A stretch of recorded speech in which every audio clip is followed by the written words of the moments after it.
Well, Oval fans, this was the last episode until May, and that cliffhanger ending did me in. And once again, how the hell does Tyler Perry expect us to go from decapitation to an angry wife confronting the mistress of her husband? Well, technically one of the mistresses, but let me put it this way. Who killed Denise? It's the question everyone's asking. And looking at Twitter, I mean, to be honest, most of the episode was talking about how bad at acting Barry is and how stupid he was for putting a bloody knife in his pocket. I really have nothing else to say about the episode on that because I'll do my episode review soon enough. But honestly, the two biggest takeaways for me, Victoria's mother, just a round of applause. She was literally channeling Eartha Kitt. I could have sworn Victoria was sitting with Yzma from The Emperor's New Groove. Just literally, I was waiting for her to say, Marcus, darling. I know I can't do an impression of that, but anyway, I already did the video about who's going to die in the mid-season finale. I put Denise on the roster, but then I'm like, nah, according to IMDb, she's going to be in a lot more episodes. But I should have known that Denise was going to die because Melissa Williams did a interview with, I believe, like in Atlanta, or was it KB? It was some station. It was a pretty good interview talking about Ruthless and the Oval. And I'm like, typically whenever a character does an interview, that character is either about to be killed off or something big is going to happen to them on the show they're on. So I have been sent the video clip and I've deleted almost every one of them because, to be honest, I will probably do another video about the Oval itself and if I'll still watch, because I'm not a fan of gore. So for me, I was like, holy crap, I almost threw up the waffles I had like at 10 a.m. this morning. Look, I know I might be considered a coward by people, but I don't like thrillers. I don't like horror movies. I don't like gore at all. And you're probably wondering, well, Jeremy, how the hell did you make it through like Erica's burnt corpse or Amanda's death? That was really bloody. How about the more recent episode when Kyle just shot down Picky's crew? Well, in those instances, was Picky's crew. You can clearly tell it wasn't real blood. Like, hell, some of the times the guns went off, like that one dude who had his head blown out, you literally, and you just literally saw the blood come out of nowhere from the back of his head. Like, yeah. But in this situation, I feel like, and then what was it? The last episode you had, what's her face, Tally, blow a gun off in her own mouth. And it's like, I've gotten a bit sick of it. I mean, even the end of Sisters, and I've already said that I'm kind of, well, done with the show. But who do I think killed Denise? Okay, let's just answer that question real quick.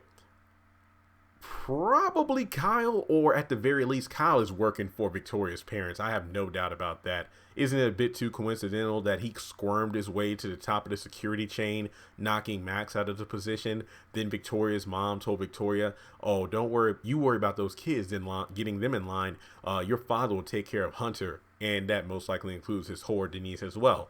And then you have Kyle, who just so happens to be the yes man that Hunter has always wanted. It's like, wow, he's incredible. It's like I asked him to do something and he does it. It's almost like, what's that story called? The Monkey's Paw, where every wish you make has a terrible consequence to it. So a yin for a yang, so to speak. So yeah, Kyle does everything Hunter wants, seemingly too perfect. And now I guess you could say the consequence of that is his whore is dead.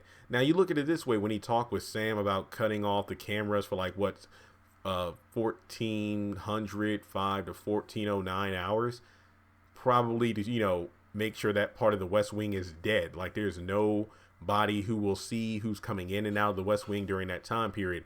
Now, most likely in reference to Denise showing up and the person who obviously whacked her.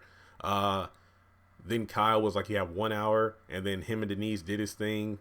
I don't even know how long they got left, because I mean, to be honest, they don't look like they did much of anything. And not that I'm an expert in sex scenes, but I just feel like, he would have been like, what was it, that one time they were in the Oval and there was like a bruise on his chest from like the heel of her shoe or whatever. But in this case, where she was wearing the chips and all, chains and all, like a dominatrix, I think is the word. Kyle didn't look pretty worn out at all. So in any case, He goes to the bathroom. They're talking about Kyle's amazing job, and you hear a door open and close, and I heard a, like obviously the axe, and then Hunter comes out, and no, I'm not showing the video because again, I don't want to see it anymore. Yeah, what the hell? So obviously Kyle was involved either because A, Hunter's father had someone come in to do the job, or B, Kyle was the one that did it. I will admit it wouldn't surprise me if Kyle did it because we know this dude is not opposed to manslaughter given what he did to Piggy's crew. So and plus he's into men, so he probably has no qualms about killing a woman or a black woman at that matter.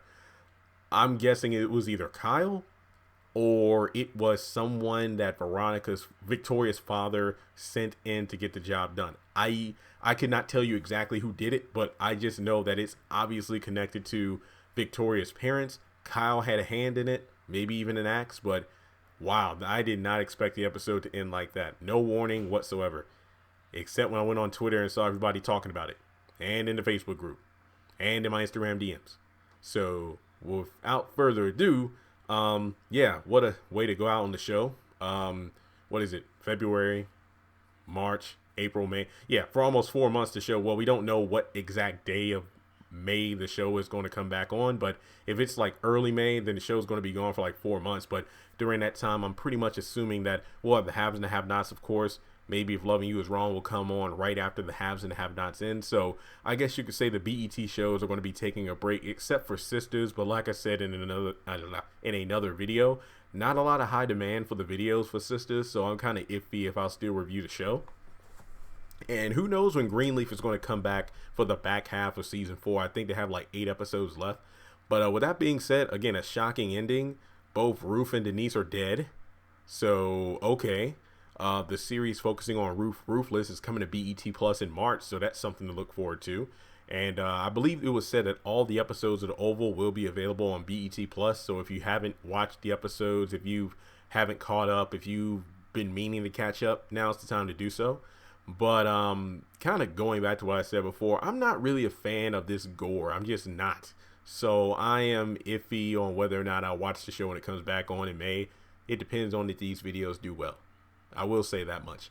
But also, if you didn't watch the video I just posted, it's like 28 minutes long. It's about Tyler Perry. Did he exploit black women to build his empire? Don't let the title fool you. Please look at the video and listen to what I say before jumping in the comment section, just ranting and raving about the title. Trust and believe, I didn't care about how many views this video got. I didn't care about the monetization. It's already being reviewed by YouTube because it's probably under the harassment policy thing. I don't care. Listen to what I have to say in the video, please. If you have 28 minutes to spare, if you just want to hear my input, because I've gotten sent an article with that exact same title 20 times over the past 48 hours, as well as multiple YouTube videos of people talking about Tyler Perry, A Fall from Grace, blah, blah, blah. Listen to what I have to say, because a lot of people wanted me to talk about it. I did a video, and I'll leave it at that. But let me know your thoughts on who do you think took out Denise. Shit's crazy, man. Freaking, I mean, it's one thing that she's dead, but come on, Hunter, in the freaking bed that you and your wife sleep in, that's just a new low down. I mean, that's a new level of, trifling.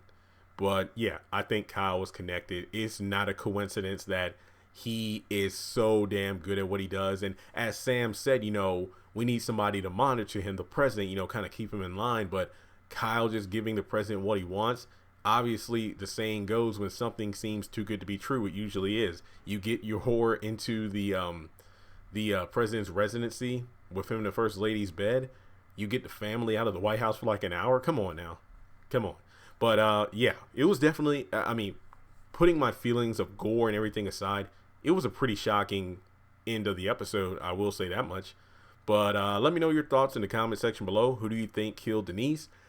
Will you be tuning into Ruthless on BET Plus in March?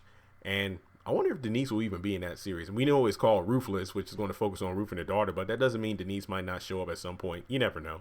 But that was some crazy stuff, Tyler Perry. Crazy stuff. Make sure you subscribe. Links to my social media are in the description below, and I'll talk to you soon.